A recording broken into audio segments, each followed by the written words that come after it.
Magandang araw sa inyo lahat mga kababayan. Pag-usapan natin ngayon itong, ginawa hong panduduro. Okey, may gano'n ha, may gano'n.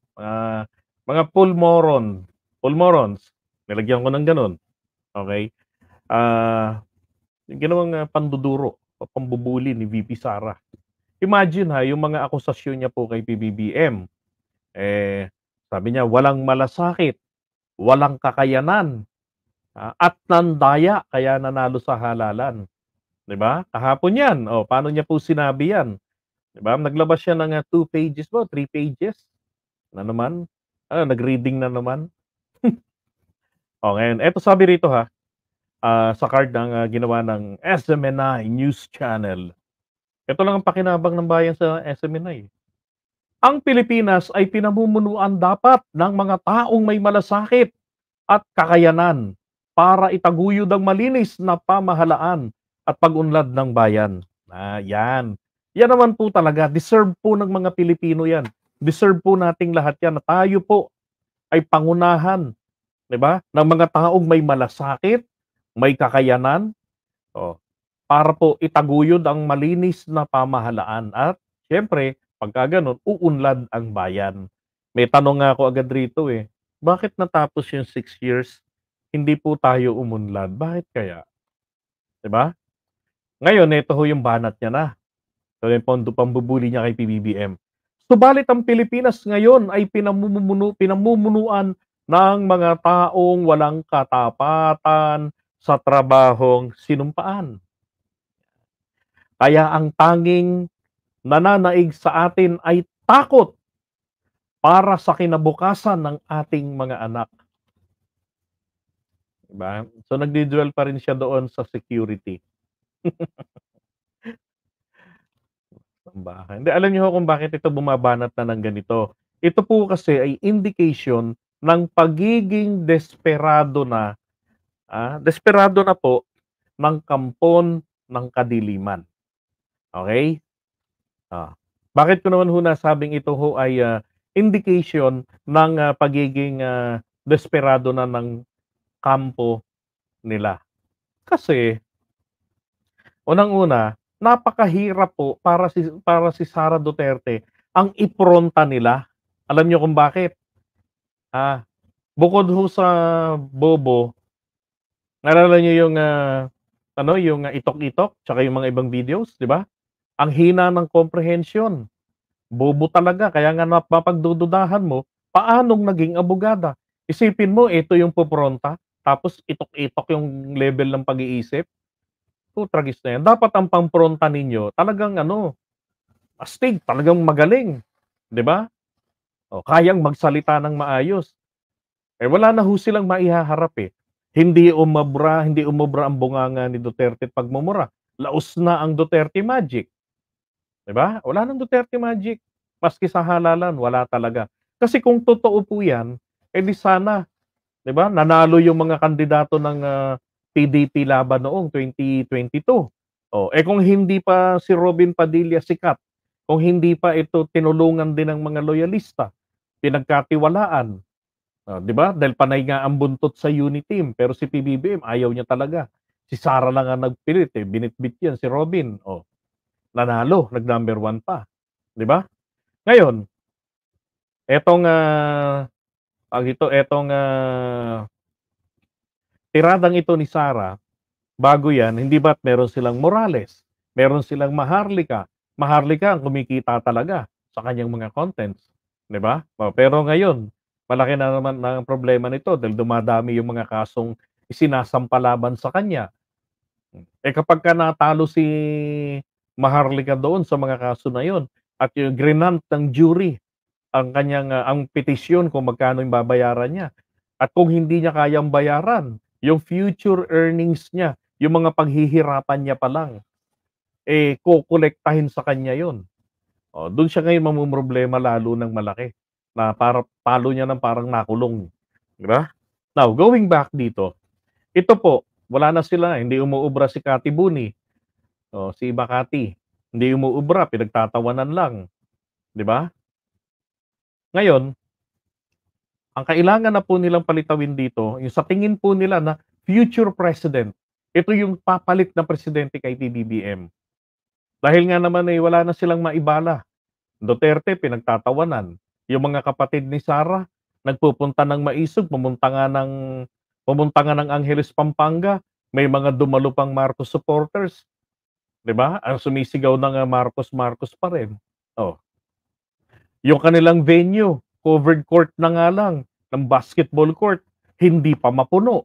Dapat po kapagka ganyang matagal na kayong nag-i-indoctrinate ng kademonyuhan, dapat padami kayo ng padami, 'di ba? Bakit hindi kayo dumadami, 'di ba?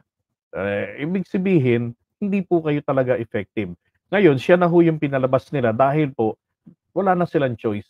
Ang tanong na nga lang po dito pagkatapos kaya nito at hindi umubra 'tong ngaw-ngaw na 'to ni Sara, etong pamduduro niya kay PBBM na 'to, na akusahan, alam niyo walang utak, tingnan niyo ha. Akusasyon niya kay PBBM walang malasakit. Bakit walang malasakit? Dahil ito rektahan na, sabihin ko sa inyo, hindi na po didepensahan, hindi na po poprotektahan pa ni PBBM sila sa ICC. Paano ko nasabi yon? Pinayagan na ngang papasukin ng ICC, December pa nandito na, 'di ba?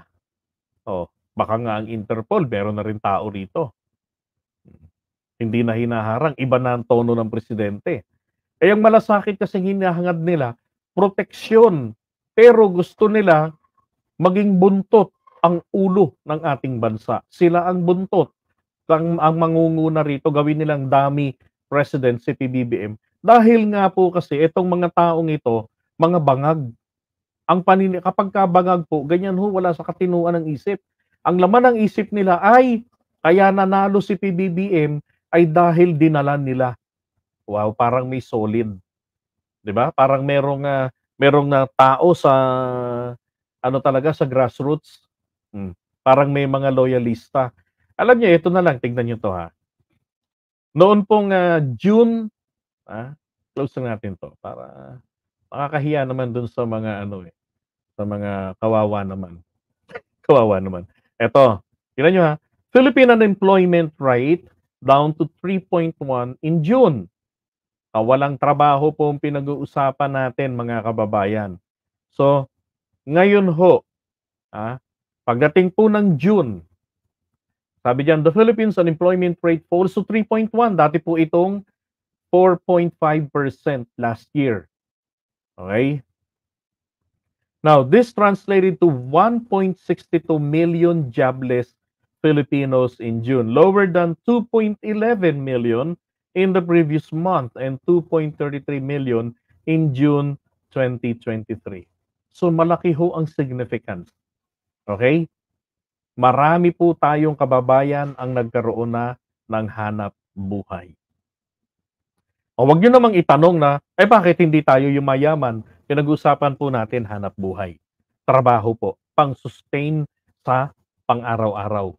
'Di ba? Hindi na po sila nakanganga at asa sa ayuda, nagtatrabaho na po. Yung dating DBS, dating naniniwala sa mga full morons, mga full moronics na 'yan, ngayon hindi na po. Hindi na po siya naniniwala sa ayuda. Malakas ang katawan niya, may kakayanan siya, 'di ba?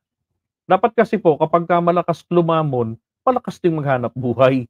Ngayon naghahanap buhay na sila. Bakit sila nagkaroon ng hanap buhay? Kasi po nagkakaroon po tayo ng mga job opportunities dito sa ating bansa. 'Di ba? So yan ba yung sinasabi nila na bagsak ang kabuhayan, gutom na kaming mga Pilipino, putragis na yan. Yun pong mga dumadaing na yun, peke ho yun. Katulad ni Attorney Trixie, 'di ba? Na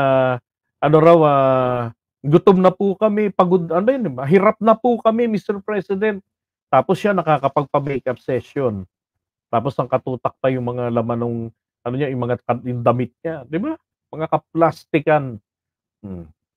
Kaya ang tanong, ang unemployment rate ba nung panahon ni Duterte? 'Di ba? Gaano ba karami 'yon bago magkaroon ng pandemic? Minana niya pa yung level ng ekonomiya noon mula pa kay Pinoy. Hindi niya maipagmamalaki yung first 3 years doon o first 2 years. Hindi yan pwedeng ipagmalaki. kung ano po ang dinadanas ng bagong administrasyon sa unang kalahati o unang 2 taon ng kanyang administrasyon, yun po ay resulta ng pinagagawa ng naunang sinundan niyang administrasyon. Kaya nga sabi ko, kapag yung susunod kay PBBM ay naging maganda yung takbo ng kanilang ekonomiya, dahil po yan sa BBM administration. Ganoon. Kapag pangit yung naging karanasan na nila, dahil po yan sa BBM administration. Ganon po yun. Okay? Ngayon, eto hong mga nangangarap ng pagpapabagsak kay PBBM, sabi ko nga, desperado na sila. 'Di ba? So si Sara, yung kanilang ibinalandra na ngayon, na pumuposisyon bilang oposisyon. Okay? Nag-ooposisyon na. Laban bawi sila eh. Hindi raw siya opposition. Sabi nga nila, ikaw na mag-lead ng opposition, pero ayaw niya raw. 'Di ba? Pero ngayon, kailangan na nila. Nagmamadali na ho kasi silang mapabagsak si PBBM because ICC is here. Ang hinihintay na lang po rito, 'di ba? May mga ano na lang. Oh, 'di ba? Ayun, hindi ko lang pwedeng sabihin sa inyo eh. Baka atakihin na sana sila sa takot. Oh. Ngayon, eto tingnan niyo ha, yun pong dating 40, dating 40, dati hong 30, 36 na. Yung dati hong 20, 16 na lang po ngayon. Pakonti ho ng pakonti pala ang mga DBS, ang mga naniniwala diyan po sa mga pinagsasasabi nitong Team All Morons. Pilipinong nagsabing pro-Marcos sila. Ito. Dumami ang mga Pilipinong nagsabing pro-Marcos ng grupong Octa Research, habang bumaba naman ang mga nagsabing sila ay pro-Duterte. Ang tanong sa tugon ng masa survey na ginawa nitong second quarter ng taon, alin ang pinaka-naglalarawan sa kanilang political preference? 36% ang nagsabing sila ay pro-Marcos admin. Aray ko, sakit. Grabe. Nasaan na yung ganun? Nasaan na yung I miss you, tatay? Wala na, no? Wala na talaga. So yan ho ang dahilan din kung bakit yung kada Biyernes nila diyan ho sa may EDSA Shrine na kwentuhan daw kada Biyernes ng hapon, hindi po dumadami, nilalangaw. Naaawa na nga ho kami, tinutulungan na namin ng anunsyo. Eto pa ho gagawin namin. Baka ho gusto pa nila kung makakatulong po sa kanila. Ano ho? Puntahan na rin po kaya namin. Ano sa tingin niyo mga kababayan? Puntahan na rin namin yung Biyernes nila na kwento-kwentuhan nila. Ano sa tingin niyo? Para magkatao lang. Oh. Tapos yung mga loyalista, baka gusto niyo ho. Puntahan niyo na rin po. Kawawa naman eh. Tapos magdala kayo ng mga kamatis, no, pambato. Ano kaya reaksyon ng mga 'yan pag pinuntahan namin? No? Gaya, ano sa tingin mo? Pag pinuntahan namin 'yan sa EDSA Shrine, total ang lapit lang rito no'n, ilang hakbang lang rito 'yun. Sabi nga ilang kembot lang 'yun, dito nga sa akin ilang kending ko lang 'yun, no? Ano kayang reaksyon ng mga 'yan? Ang tanong, nandun pa kaya si Morales? Di pa kaya nakakulong? Oh my God, grabe ano? Tumaas ang Marcos admin. Ang dami na nilang paninira. Oh. Mas mataas sa 31% noong Marso. 16% naman sa mga tinanong ang nagsabing suportado nila ang mga Duterte at kanilang mga kaalyado. Hoy, naalala ko rin po yung isang survey na lumabas, mga kababayan. Hindi ba? Oh. Sa Three Stooges, Duterte Three Stooges, sino lang po yung pumasok sa si Duterte sa survey, pero bumababa po sa survey. Nako. Palubog ang bangka ng mga Duterte, paano ba 'yan? Mas mababa kumpara sa nagsabing ganyan sila noong Marso na nasa 20%. 31% naman ng mga sinurvey ang nagsabing wala silang sinusuportahan sa dalawa. Uy, bumaba po. Dati nasa 40 mahigit yan. Yung mga neutral, walang kaming sinusuportahan dyan. Oh. Alangan namang lumipat yung mga yun sa Duterte, kumonti nga. Napunta po kay Marcos. Yung mga undecided, yun ang sinasabi ko na dapat ligawan nyo kasi mas malaking bilang yan eh. Dapat magpakabait kayo. Yung mga undecided, yan po yung nakikiramdam. 'Di ba? Ito bang ngaw-ngaw ng mga 'to, yung mga paninira nila, totoo ba? O ito bang ginagawa ng Marcos administration, nakikita ba natin, nararamdaman ba natin? Yan ho yung ginagawa ng mga yan. O paano yan, kayo pa kumonti ngayon.